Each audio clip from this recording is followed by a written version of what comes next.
Hola, buenos días, que Dios les bendiga, que tengan un bendecido día viernes y que la misericordia de Dios esté con cada uno de ustedes cada momento de este día. El día de hoy vamos a hablar de un nombre de una ciudad en el tiempo de Jesús, que es la ciudad de Capernaum. En el hebreo, la palabra Capernaum viene de dos palabras que son Cafar y Nahum. La primera significa en hebreo aldea, cobijo y también expiación, reconciliación, misericordia, perdón. Y la palabra Nahum significa también en hebreo compadecer, compasión, consolar, consolador, consuelo, misericordia. Y la palabra Nahum traducida al español es Capernaum. Capernaum fue la sede principal del ministerio de Jesús. Jesús nació en Belén, vivió su infancia en Nazaret, pero su ministerio giró alrededor de la ciudad de Capernaum, como lo vemos en Mateo capítulo 4, versículo 13. Y su nombre podía entenderse como el lugar del cobijo, de la expiación, de la consolación, de la reconciliación, de la misericordia, del perdón. El lugar y Capernaum fue el lugar donde Jesús mayoritariamente sanó a los enfermos, extendió perdón a los pecadores, recibió a los rechazados y marginados, sanó a los quebrantados de corazón, como dice la palabra en Lucas capítulo 4, versículo 18 al 19, que la unción del Espíritu Santo estaba sobre él para sanar a los quebrantados de corazón, dar vista a los ciegos, sacar a los presos de la cárcel, proclamar libertad a los cautivos. Y en Mateo capítulo 4, versículo 24, también la palabra de Dios nos enseña que se difundió la fama de Jesús por toda Siria y trajeron a Capernaum todos los que tenían dolencias, a los afligidos por diversas enfermedades y tormentos, los endemoniados, los lunáticos, los paralíticos, y el Señor los sanó. Ahora bien, la palabra Nahum también se traduce o también significa en el hebreo arrepentimiento. Y recordemos que el principio del ministerio de Jesús es arrepiéntanse porque el reino de los cielos se ha acercado.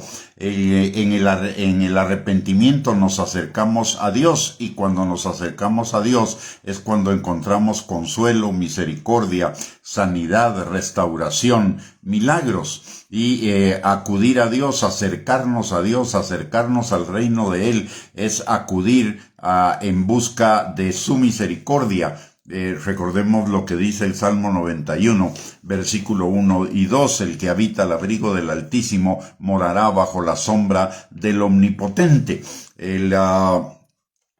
Y esto, ¿qué nos dice? Primero, nos da una importante enseñanza.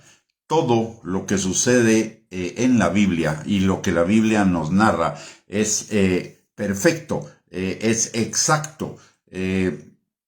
El hecho de que Jesús se haya trasladado de Nazaret a Capernaum tiene que ver con la orientación de su ministerio, de tal manera que Capernaum para nosotros es un sitio profético, es el sitio que anuncia lo que sería el ministerio de Jesús. Nada en la palabra de Dios es casualidad.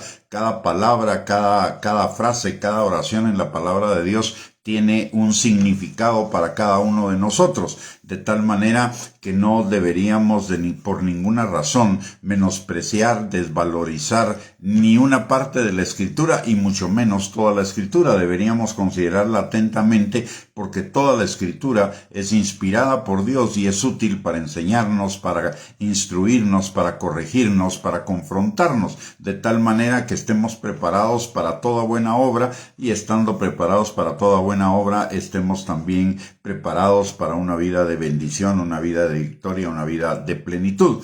Y la segunda lección que nos da el tema de Capernaum es que necesitamos vivir cada día bajo el cobijo de la misericordia de Dios, bajo su perdón, bajo su compasión, bajo su reconciliación.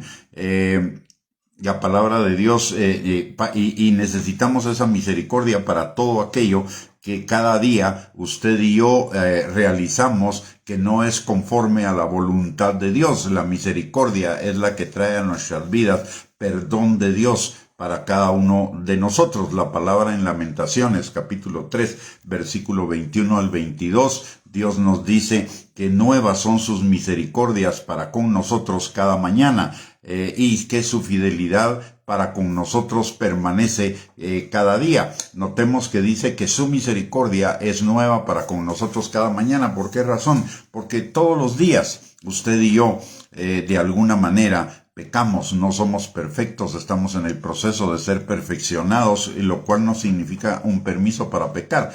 Pero muchas veces inconscientemente o por descuido, usted y yo podemos cometer un pecado de comisión, de pensamiento, de omisión, un pecado con lo que decimos en nuestras bocas, de tal manera que todos necesitamos vivir cada día bajo el perdón de Dios para todas aquellas cosas que no son conforme a su voluntad. Y para vivir bajo el perdón de Dios, primero que nada, necesitamos cada uno de nosotros arrepentirnos porque el reino de los cielos se ha acercado, entregarle nuestra vida al Señor Jesucristo y vivir bajo su señorío. La palabra de Dios no nos da una fórmula, no nos da una ceremonia para volvernos al Señor de todo nuestro corazón. Es algo que surge de nuestro corazón. La palabra de Dios dice en el libro de Hechos, en el capítulo 2, que todo aquel que invocar el nombre del Señor será salvo. Y ese invocar significa pedir su ayuda, su compasión, su misericordia desde el fondo de nuestro corazón. De tal manera que si no hemos entregado nuestra vida a Cristo, este es el tiempo en el cual Él puede ser hallado. Este es el tiempo en el cual podemos volver a la casa del Padre. No desperdiciemos esa oportunidad porque no sabemos si más adelante podremos tenerla, número 1.